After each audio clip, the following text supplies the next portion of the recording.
Los politólogos María Esperanza Casullo, argentina, y Harry Brown Arauz, panameño, son los autores y editores del libro El populismo en América Central, que incluye los trabajos de 16 académicos que investigaron la ola de populismo en Centroamérica, en particular los gobiernos de Nayib Bukele de El Salvador, Xiomara Castro de Honduras y Rodrigo Chávez de Costa Rica. Los investigadores señalan que no existe una vacuna o antídoto contra el populismo y que actualmente en el continente existe una competencia de populismo de izquierda y de derecha.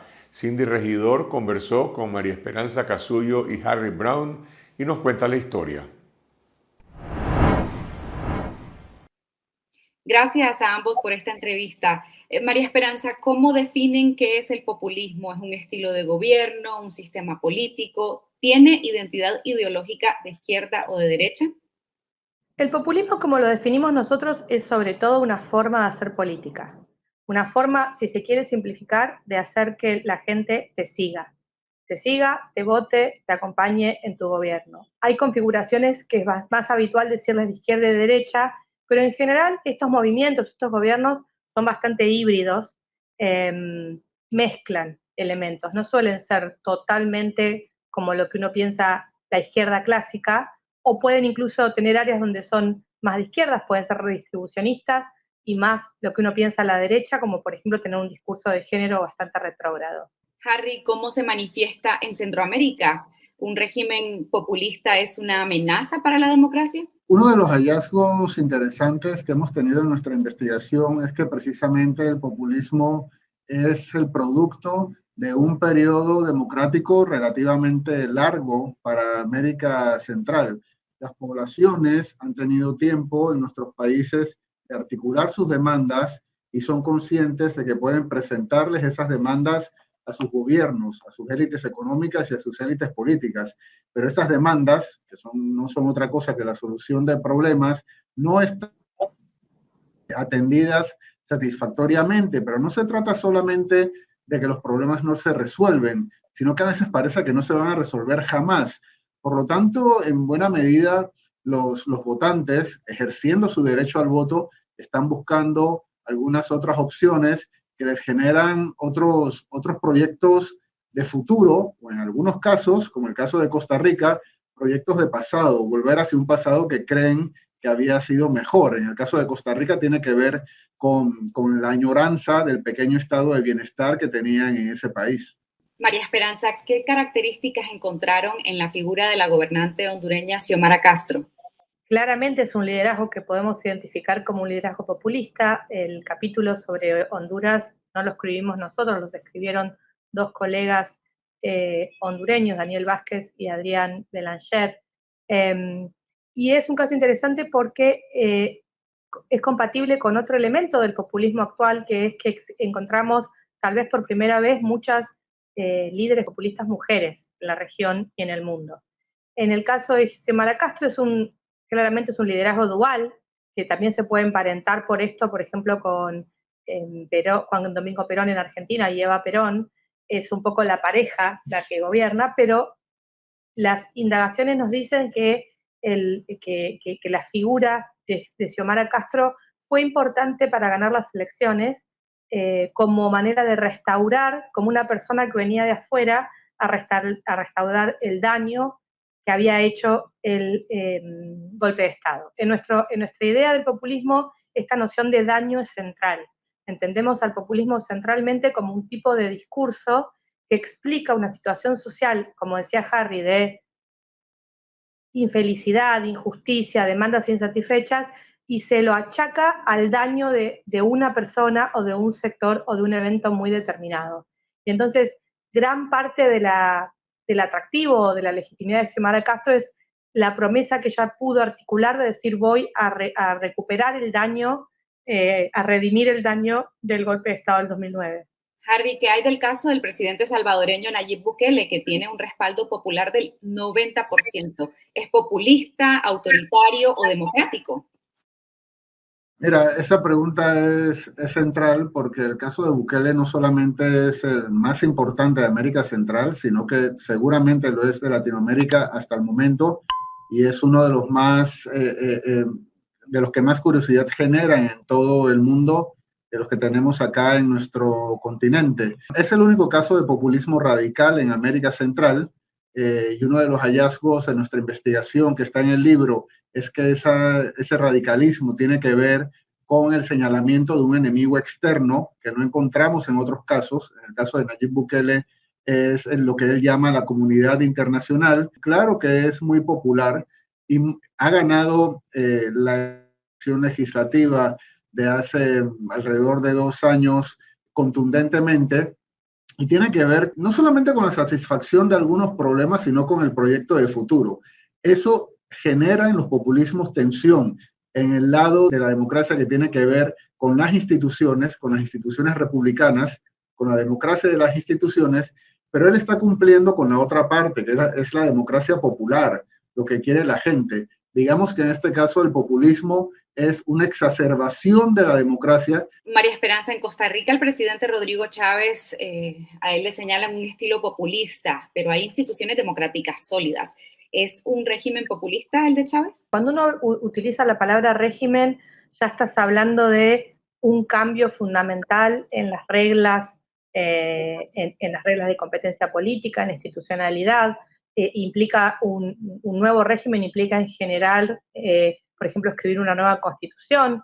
Y hay gobiernos populistas que pueden ser reconociblemente populistas, pero no significa que haya un nuevo régimen. Por ejemplo, Hugo Chávez sí inauguró un nuevo régimen en Venezuela, pero yo no diría que los Kirchner en Argentina inauguraron un nuevo régimen.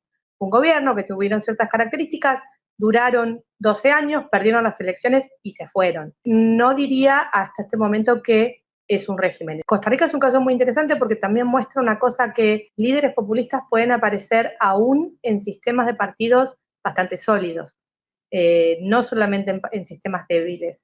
Es un liderazgo y un discurso que tiene elementos populistas. Esto se está construyendo en Costa Rica no de ahora, sino hace varios años. Pero sí que Chávez es una figura, un líder populista.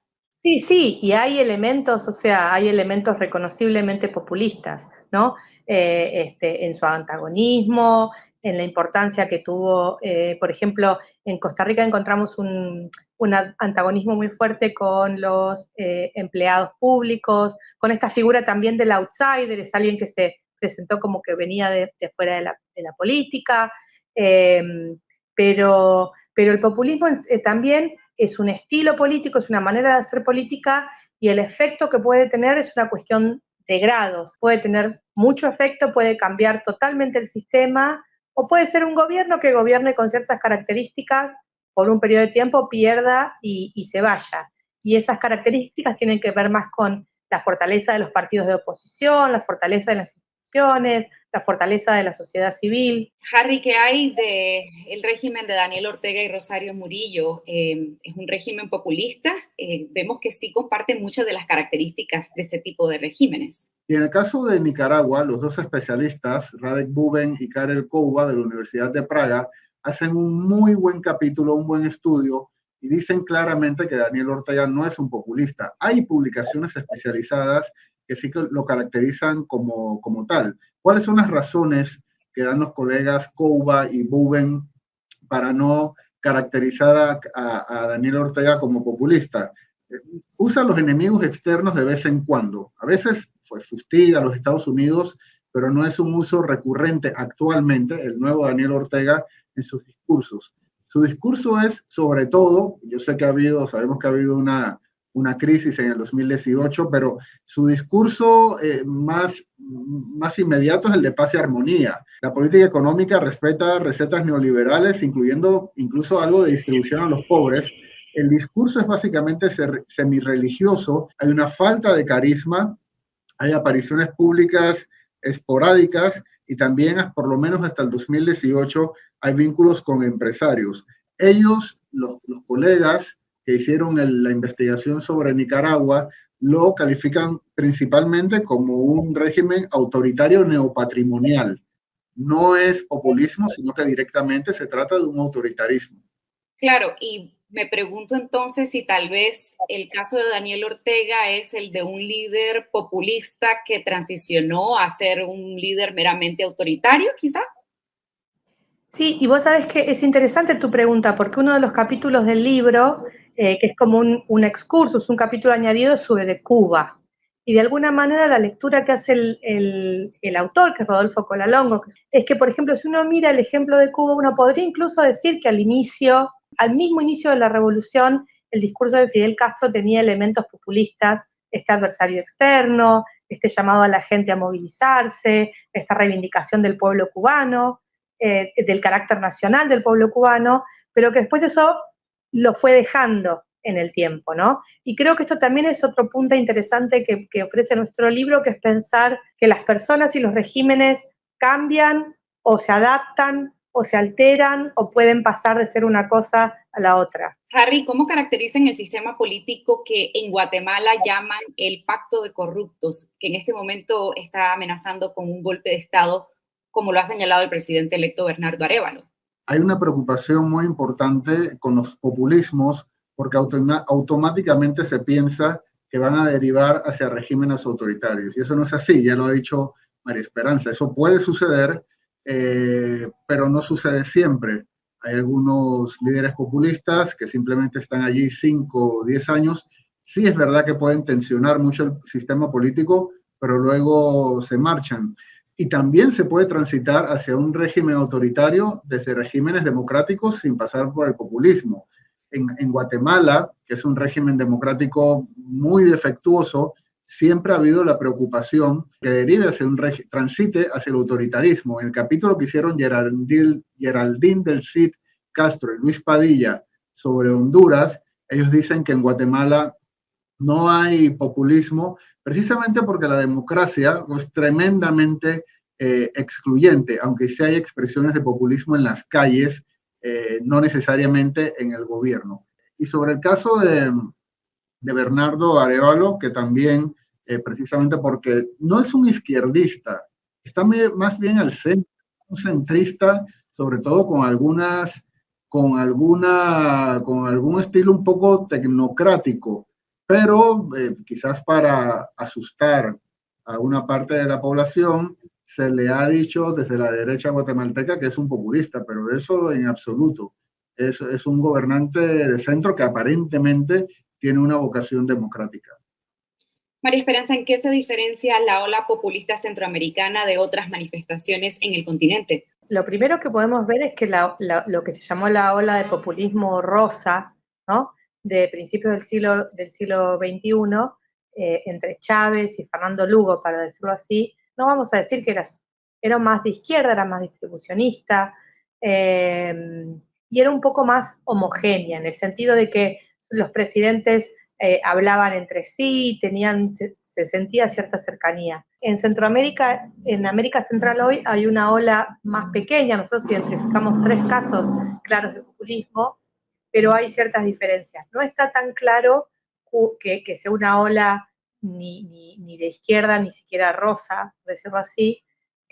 No está tan claro que sea tan homogénea, tampoco está tan claro que haya tanta circulación de contenidos o de cercanía entre los presidentes, y tiene ciertas limitaciones. Si bien en la figura de Nayib Bukele lo que nosotros identificamos es que es un caso importante porque da como una especie de modelo de imitación que todos quieren ser exitosos, a diferencia de Chávez, Bukele no tiene recursos propios con los cuales buscar hacer política en los otros países. En toda Latinoamérica el sistema se está moviendo, diría yo, hacia una competencia entre populismos.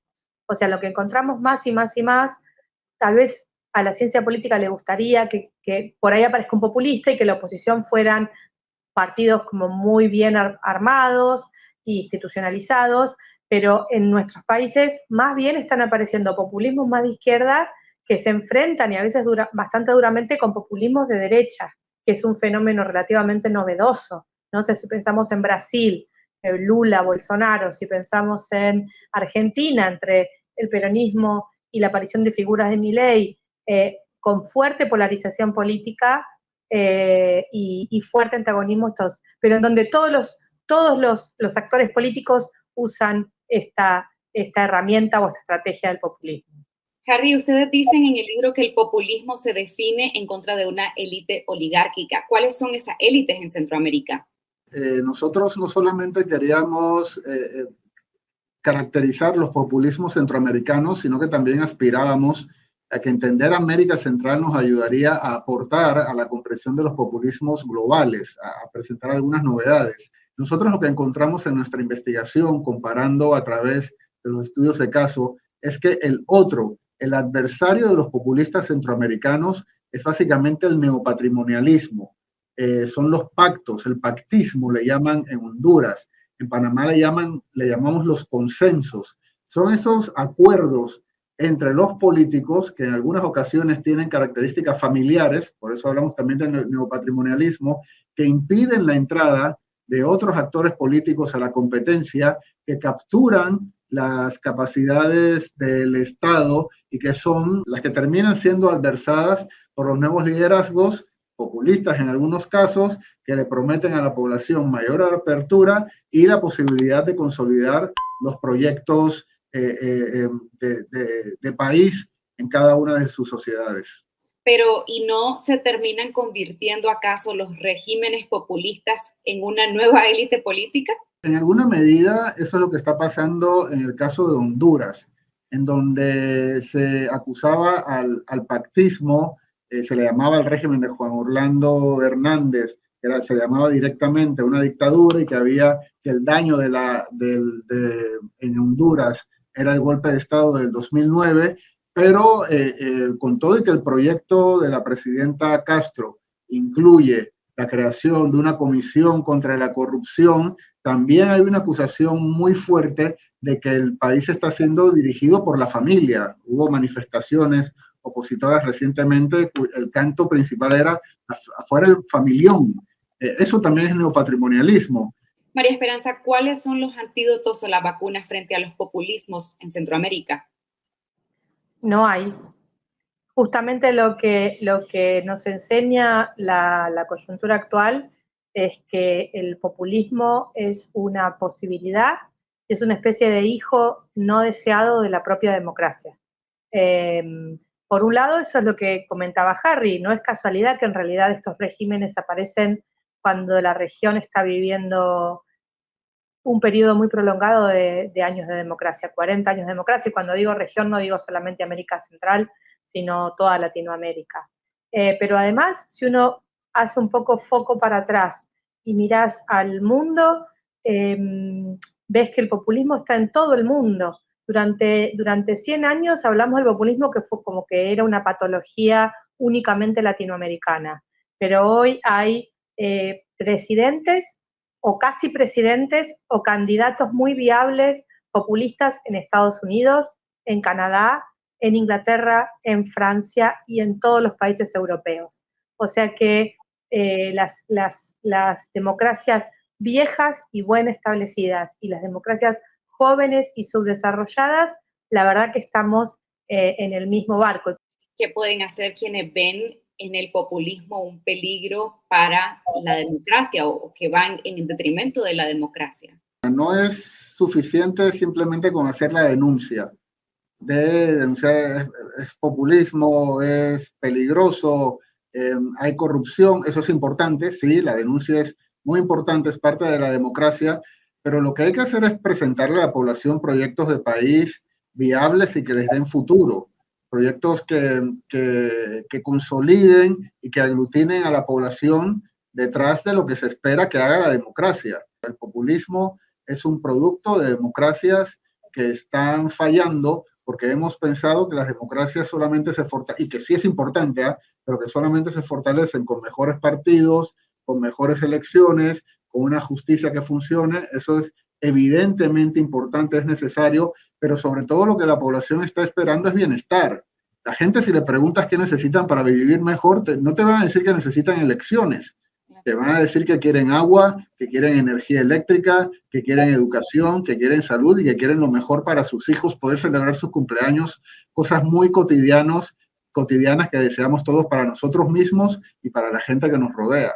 Un elemento que por ahí conecta de este tipo de liderazgos es la percepción de que hay coraje ahí, ¿no? O sea, esto lo estamos viendo en Argentina en estos días, que te dicen, yo quiero un cambio, no me importa qué cambio, quiero a alguien que tenga el coraje de cambiar algo. Y creo que esto es un llamado, además de la necesaria denuncia y la necesaria oposición, también es un llamado a desarrollar un coraje democrático, un coraje de las propias democracias, porque a veces nuestras democracias quedan muy reducidas, quedamos reducidos a decir no se puede. No, mejorar la educación no se puede, es muy caro. No, mejorar la salud es muy difícil. No, dar más servicios no tenemos los recursos, ¿no? Entonces, salir un poco de una idea más temerosa, tomar una idea, desarrollar, me parece que esta idea puede ser interesante, desarrollar un coraje democrático, como por ahí tuvimos para hacer las transiciones hace 40 años. Ahora tenemos que hacer una nueva transición hacia una nueva democracia que sea mejor, no solamente intentar apuntalar las vigas de lo que tenemos.